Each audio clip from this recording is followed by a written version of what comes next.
Welcome into the Go 24/7 podcast. I am Glenn West. That is Sonny Ship. We are a couple days removed from LSU's first loss of 2025 to Ole Miss. The Tigers go down 24-19, and certainly a lot that we have to dissect here as the purple and gold enter their open date, and certainly some of the offensive struggles that we saw this last weekend and really have been a major theme for this team for several years now. But before we dive into all that, just want to remind you guys, please hit the like and subscribe button on YouTube. Make sure that you're leaving us some comments and things of that nature on the podcast format as well, wherever you're listening. Anything you can do to help us as we try to grow this thing out and reach as many LSU fans as possible. So with that being said, Sonny, we talked about it last week a lot. We thought this offense would maybe show some signs of life, kind of get back on the right track and maybe show some signs of improvement. And they went the exact opposite direction. Coming off that Southeastern win, they really reverted back to a lot of the concerns that we'd had for a lot of the first few weeks. And this time it ended up costing them a game. And so we'll dive into everything, but I'm curious, just like what leaving that game is the biggest thing that you want to see LSU work on this week and just, I guess, over the next couple weeks before they get back to it against South Carolina? Well, I had a different take. I had a different feeling on this until I saw your tweet yesterday, where Brian Kelly on the Paul Feinbaum show said Oh, that Ole Miss was 85 to 90% in dropping eight, and that they weren't prepared for that.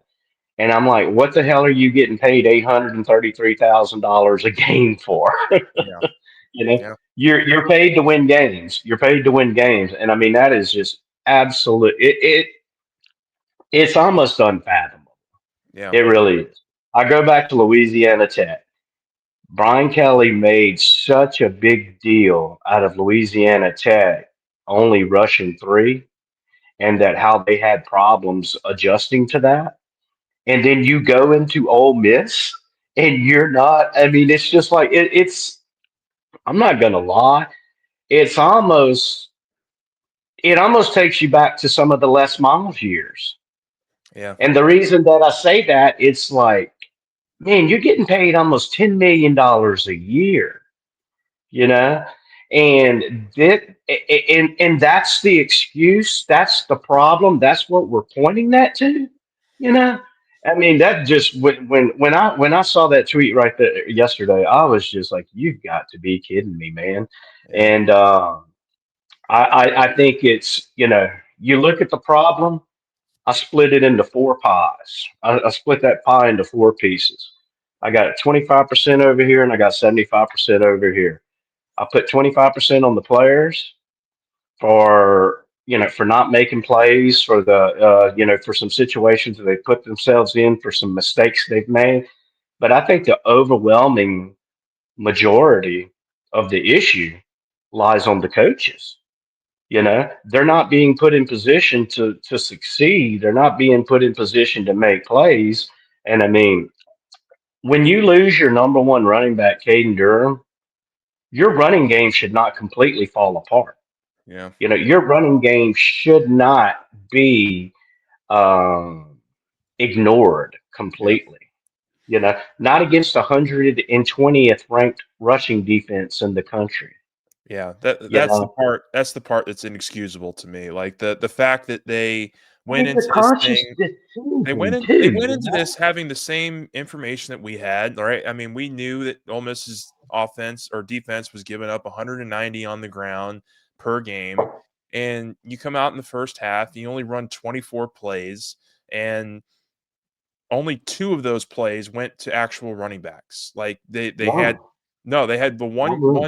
they had the one Oh, okay, yeah, yeah, yeah, yeah, they yeah. had one carry to Jawan Johnson that went for Right, -1 yards, and then they had a 10-yard carry for Caleb Jackson on 3rd and 20, and he got 10 yards, and right. it wasn't going to make a difference in that possession. Like the game plan coming in was just so misjudged and so misguided. And I think you're absolutely right about that. I wonder how much of that was just them knowing that they had some serious issues that they are still trying to work out with this offensive line and with this running game and with these guys trying to get this thing to be a more complementary unit. I didn't mean to cut you off there, but like there's just No, no, no. there are Yeah. so many issues right now that I think and I think you're right. They do fall back on the coaching at the end of the day. I And think when I so. say that, Yeah. when I say the coaching, and I say 75% of that is the problem right there, I go back to all the talk. All we're hearing right now is how Garrett Nussmeier's not healthy. Garrett Nussmeier's not healthy. Well, hell, Brian Kelly told us he wasn't healthy after the Florida game. Yeah. Brian Kelly offered up that information without being prompted, without being asked. He just serves up a big old volley and says, "Oh, well, I wasn't going to say this, but I'll say it to you local guys that he's been Yeah. battling a torso injury, you know?" Yeah. Okay, so why in the hell did you play him against Southeastern? You know, That's a fair I think point. I think it, and I posed that question the week of the game, and I was pretty adamant about how I felt like, man, you do Yeah. not need to play him this game. You need to sit him, let him get whatever kind of health he can get. Yeah. Going out putting 56 points on Southeastern is not going to do anything for your offense. And I mean, in hindsight, you can look and you can say, oh yeah, I was right about that. But I always go back to the one thing. Okay. Your offense, the most important position on the field is your quarterback. You have a Heisman Trophy campaign quarterback entering the season right here. You've got to take care of him Yeah. as the best way that you can. You know, now when you've got that car, are you going to go ride? Are you going to go? You're going to you're going to use this. You're going to use this supercar that you have, this collector's edition, however you want to look at it. So it's in times. You're not going to go driving it down a dirt road. You're not going to go put it in a hayfield. Yeah. And I just go back to that to where, and once again, that is a reason why I say that 75% of this problem is on coaching. It's because of decisions like that. Go back and look at the first LSU's first drive of the first 5 games. Yeah, they don't do anything. It's like They're 3 and outs. atrocious. It's 3 and outs, 3 and They're outs. atrocious. Even against Southeastern, they opened the play with a swing pass to, I believe it was Durham, and he lost 7 yards on a swing pass. And like, look, I think that I was gonna definitely touch on the Nussmeier thing, and I guess we can do that right now. I the dude's playing hurt. Like, I'm sorry. I think there's something going on there.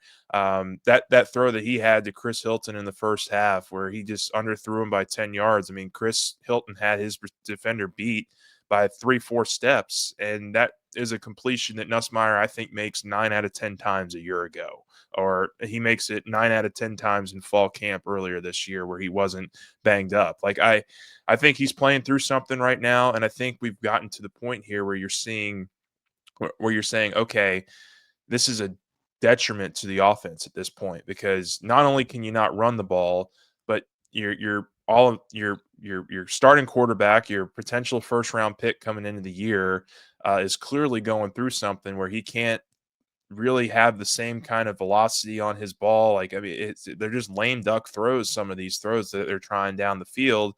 And so when you eliminate the downfield passing angle, you can't run the ball. You're left with the short and intermediate passing game and all these screen passes, and that's just so much easier to defend against and to scheme against. And what you saw Ole Miss do was they said, "Hey, you clearly can't run the ball against us, so we're going to drop 8 guys in coverage. We're going to have pretty much all your receivers double teamed to where you can't make any easy throws." And there's just a whole lot going on right now with this offense that needs to start being corrected. And I think it starts with coaching, it starts with development. And in season, I think there are real questions about whether or not they can get that done here over the next 2 weeks. I think you can make strides, but can you fix the problem? Like, I don't know. I That's a think you question. can. That's a I think question you they're going to can. have to answer over the next Yeah. several weeks. I think they can fix it. you got to get Nussmeier healthy. I mean, Yeah. Kelly said that the reason, oh no, we're going to play him. He wants to play against Southeastern, so we're going to play him against Southeastern. But we think that the bye week before South Carolina that we can get him healthy. Okay, Yeah. so That's if you this week. use South, if you use Southeastern as the bye week, and then you go to play Ole Miss, how is that not the same thing? It's the Well, same amount of time. It's just, I mean, it's just absolutely, yeah. it's almost to the point to where it's maddening that you see people i- making such incompetent decisions, and I go back to the offense. Okay, the Ole Miss game. Let's talk about the run game. I never had faith that LSU was going to run the ball against Ole Miss, and I really expressed my doubt without Caden Durham. You know, Yeah. but that doesn't mean that you don't try to run the ball. Yeah, You that's the still thing. run the ball. I You just still run the ball, and you pick up 1 yard, 2 yards in a cloud of dust. But what you're doing is you're making the defense react to it. You're yeah. bringing those guys up to stop the run. But when you totally just wave the white flag and say, "Hey, Pete Golden, guess what? These running backs in the backfield, dude, you ain't got to worry about them at all." Yeah. You know? And that's Yeah. what LSU did. Well, I think You I go back to some other situations, that involve the running game. It's like, why are we throwing a swing pass to Caleb Jackson that he should have caught? yeah. Caleb Jackson absolutely should have caught that ball. Yeah. But if you're going to have a running back in the game that you're going to throw that pass to, are you going to choose Harlem Berry, Jawan Johnson, or Caleb Jackson? You're going to choose anybody but Caleb Jackson, in my opinion. Yeah. And that's not a knock on Caleb Jackson. That is because the other two, that is a better part of their game. That's the Okay. explosive part of it. You're Yeah. going for the 2 point conversion down at the goal Oh, line. You oh give yeah. the ball to Jawan Johnson. Okay. You give the ball to Jawan Johnson. Why do you not? That is where you bring Caleb Jackson in the game. It's Okay. the If most it's everybody knows you're going to run the ball, if you're going to run the ball, give it to your 235-pounder, or maybe put him in, let them think you're going to run the ball to him, and we do some play action off of it. It's just, it should not. I'm not a football coach. I'm not an offensive coordinator. Yeah, I've been watching the game for a long time, but people like you and I should not be able to look at things and just be like, "Good what's God, going on. man, what are Yeah. you thinking?" Oh my god, It's that just 2 yard that 2 point conversion attempt there was a microcosm of everything that's been wrong with this offense. And I mean, it just made 0 sense to snap the ball back to the 10-yard line to get 2 yards and hand it off to Juwan Johnson. Um, in that situation where if you make that conversion, it's a 3 point game, and you're in a much better situation. But I just the offensive line gets blown up right from the start. It was a slow developing play. There was just no chance that that was going to work from the moment they snapped how's the that your ball. best call?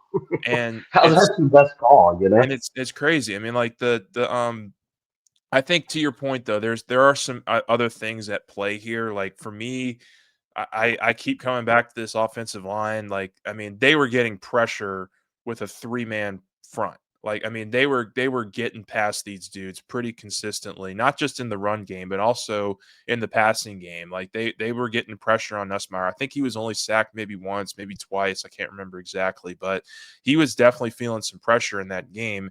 So much so that on the very first drive, he gets absolutely clobbered on third down. I think he got double hit at one They point, had to help him and up. They they had to helped him help up him and up. stuff. I wonder if maybe hmm that hit could I have done wonder if he something. got hurt. I did too.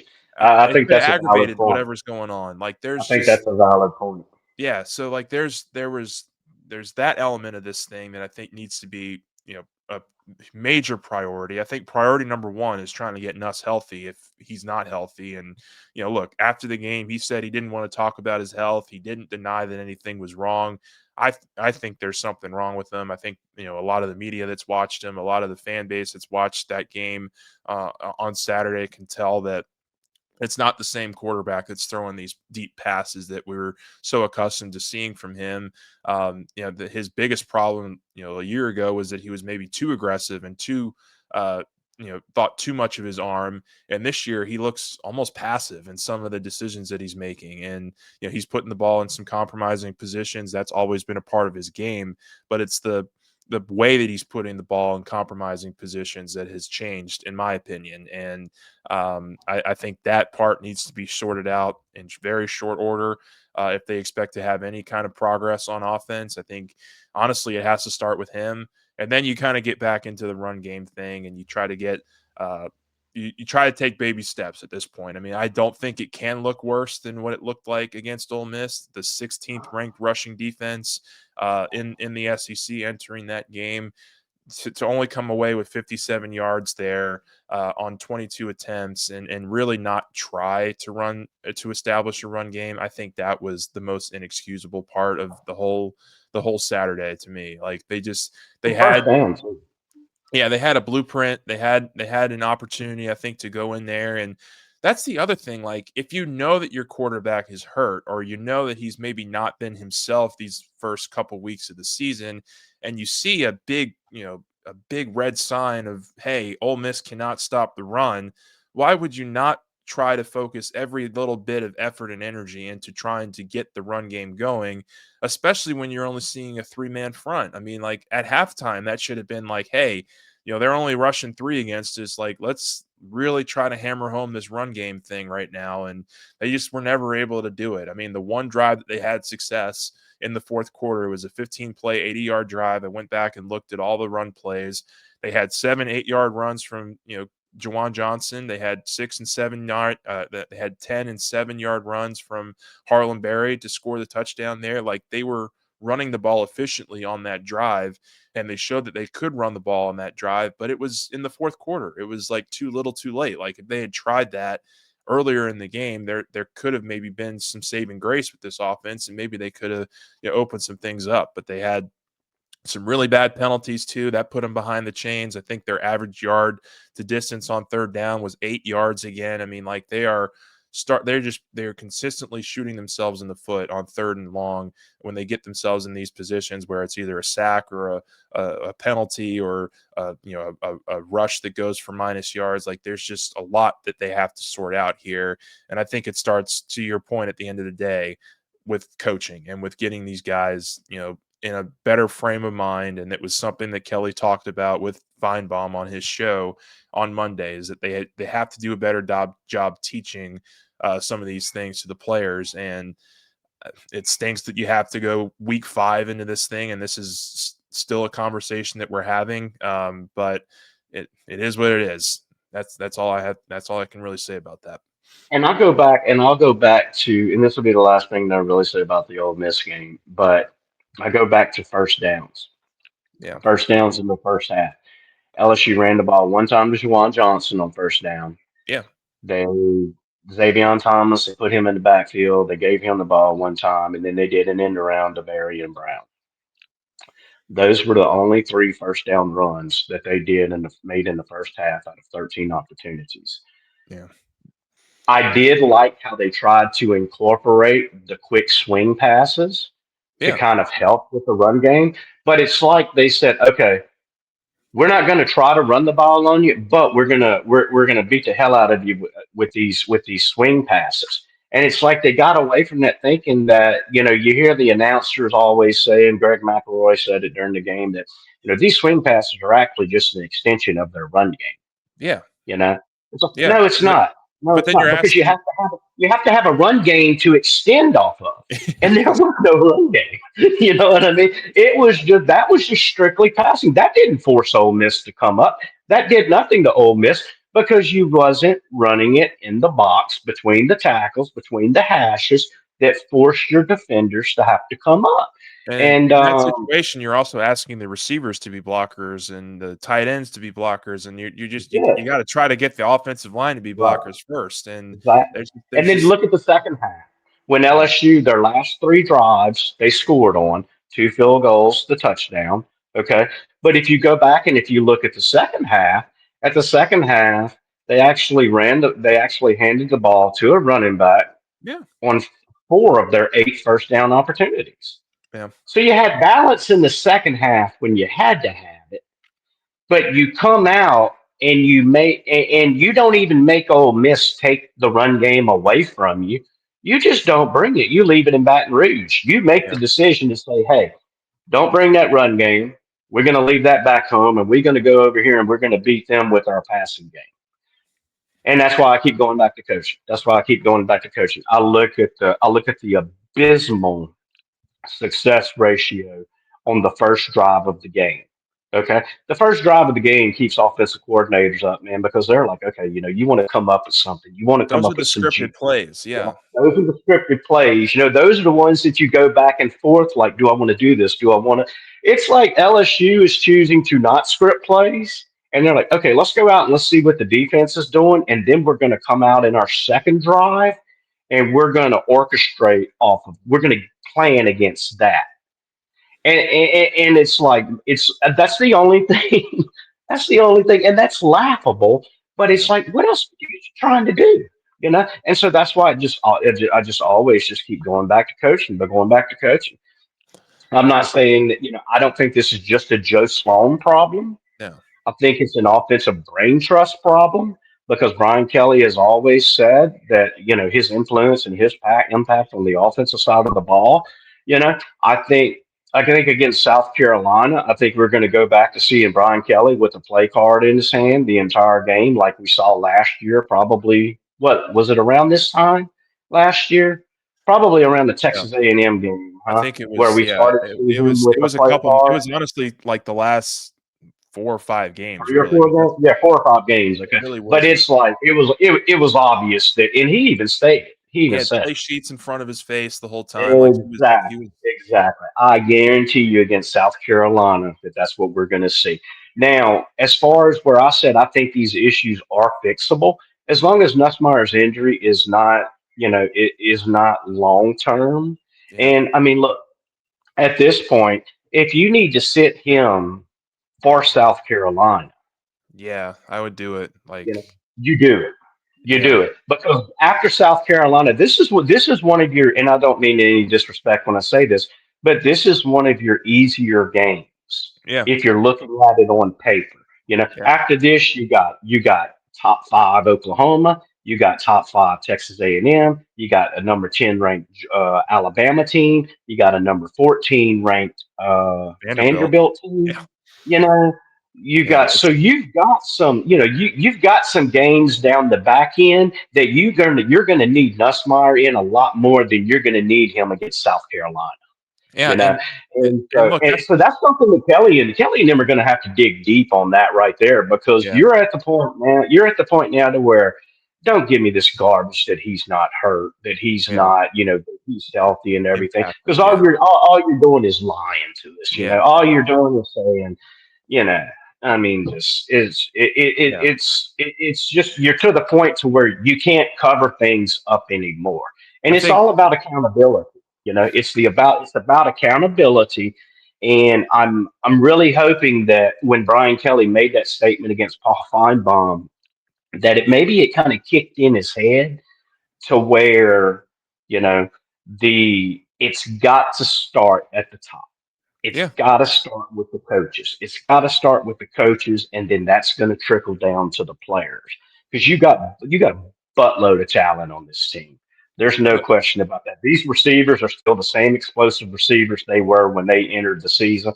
The only difference is the offensive line isn't blocking for them, and the quarterback's not getting them the ball, and the offensive coordinator is not putting them in the positions that they need to be successful.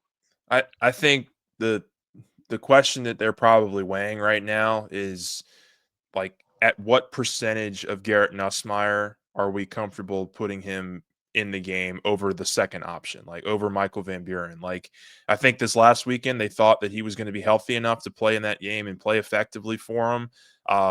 That came back to bite him in the foot, bite him in the butt because they just did not. He just did not look like the quarterback that they needed him to be to win that game. And I think there's a lot that is at play there. I think that he's probably a little bit hurt. I think he probably just wants to try to play through this thing and help his team out. But I think at some point you have to just sit him down and say, hey, at some point, this is not helping you. This is not helping LSU. This is not helping our offense. Like they have to have, I think, some of those tough conversations over the next 2 weeks.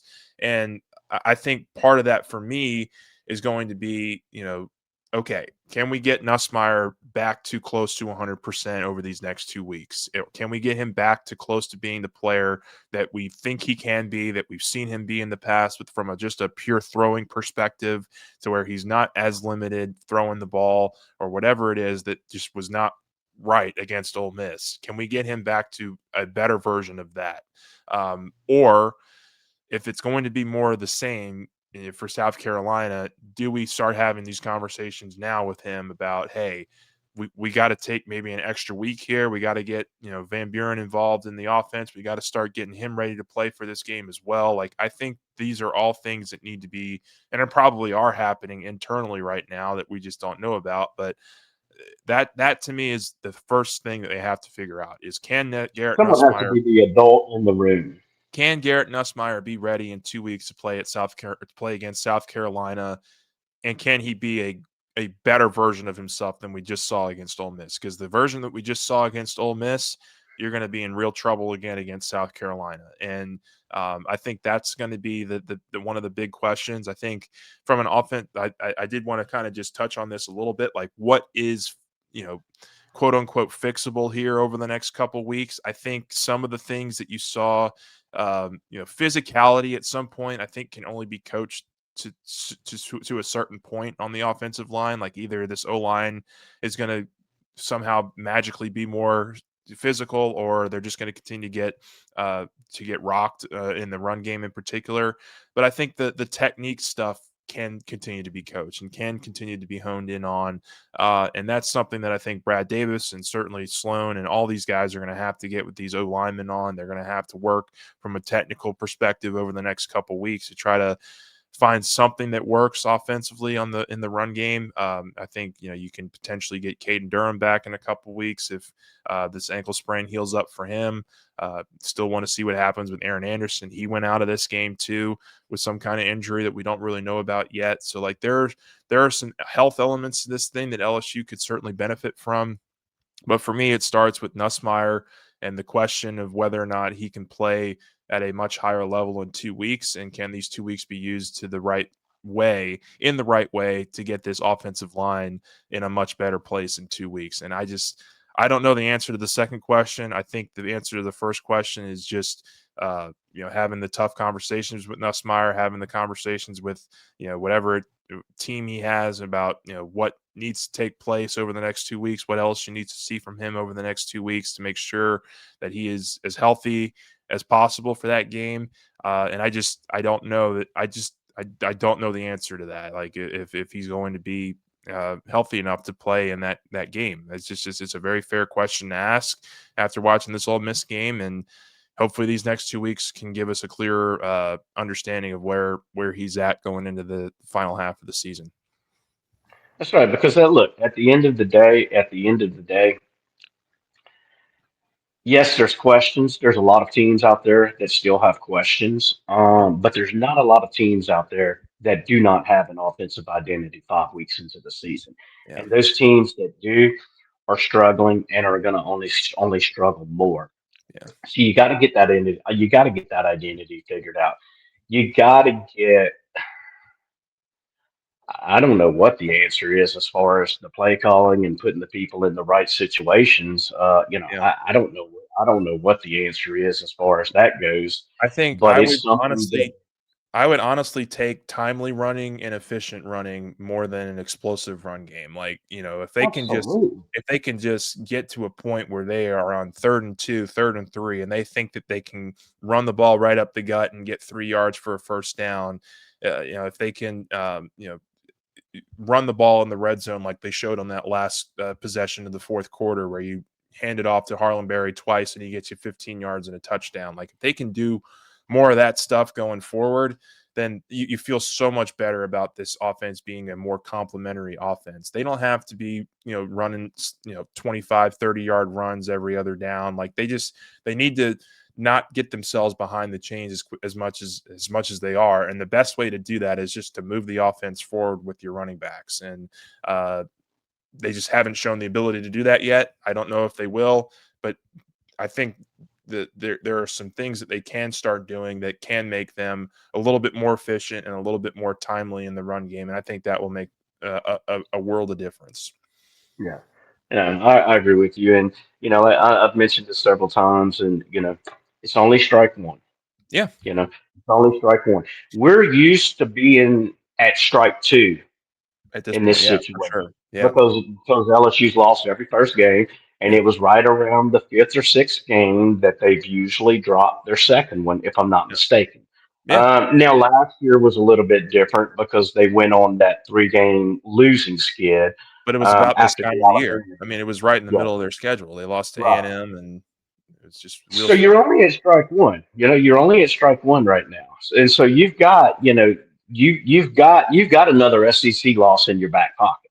Yep. You can lose two and still make the playoff and comfortably make the playoff. I think it's that third one when you need a lot of help. That third one usually means strike three, you're out. Yep. And so they still have time. They still have plenty of room and everything because all the questions and everything that we've posed, a lot of what we posed doesn't really have to do with the actual players that you went into the season with. And so, this bye week right here, bye weeks are really big for self scouting, identifying tendencies that you have, identifying things that you do not do enough of. And LSU has plenty that they can self scout. They've got a ton of analysts. Tim, you go down the list of analysts. I mean, you got Tim Rattay, you got the Holtz kid on offense. You've got a lot of you've got so many people now involved in the coaching aspect of the game that that a lot of what we're talking about, and that's why a lot of what we're talking about is just so unacceptable you Yeah. know, because there's so many people involved now to collect those analytics, collect that data, to watch that film, to look at these points and stuff. So then you wonder, okay, are inputs not being taken? What's the deal? So all of that stuff, they can figure that out this week. They can figure that out this week, and that's Brian Kelly, Joe Sloan, Blake Baker, Frank Wilson. The true decision makers on that staff getting in the room and just saying, okay, guys, we've got to improve in whatever areas. You would think that it wouldn't take a loss to get to that point, but and so that's another reason why I think it's fixable. I think it's fixable because I think so much of it is on these coaches, and you know these coaches all of a sudden didn't just become crappy coaches. Yeah. You know what I mean? And so that's why, I guess I continue to put a little bit of, continue to put stock into this as fixable because it's like, okay, this has to serve as a wake up call. Yeah. This has to serve as a wake up call to your offensive brain trust. Now, if it doesn't serve as a wake up call to your offensive brain trust, then yeah, we're going to be beating our heads against the wall several more times this year. Yeah. And then at the end of the year, we're going to be talking about A new instead offensive of LSU staff. making the playoff, it's going to be how did Brian Kelly squander this? Yeah. He got And all the NIL funds he wanted. He got everything that he wanted from the NIL perspective. He built his roster. He was sky high on this roster from the yeah. get go. Yeah. So now who is it? You got to look at the staff. Yeah. You know, Yeah. That's very true. And they've already had to replace the entire defensive staff under Kelly's era.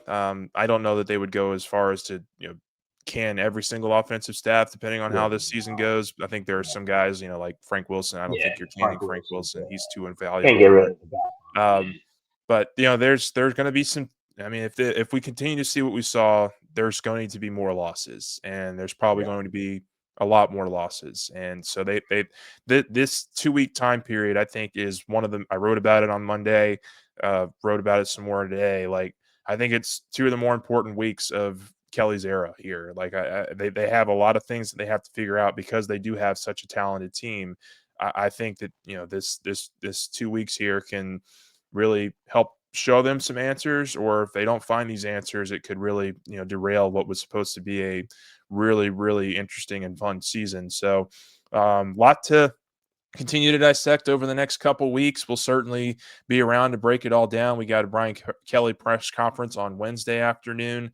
That'll be kind of the big media session for this week. So we'll learn a little bit more from BK on what their plans are for this week and what they are going to try to be working on with this offense. Defensively, I think we all still believe this is a pretty good defense. I think it's still a pretty good defense. I think you're able to hold, Ole Miss to 20 points below their season average and do enough there to win the game on that side, even though there were some issues. But they're very much at the bottom of the pale of the issues right now with this team, and we'll be here to break it all down and cover all of it for you. So he's Sonny Ship, I am Glenn West, and thanks for listening and watching the Go 24/7 podcast.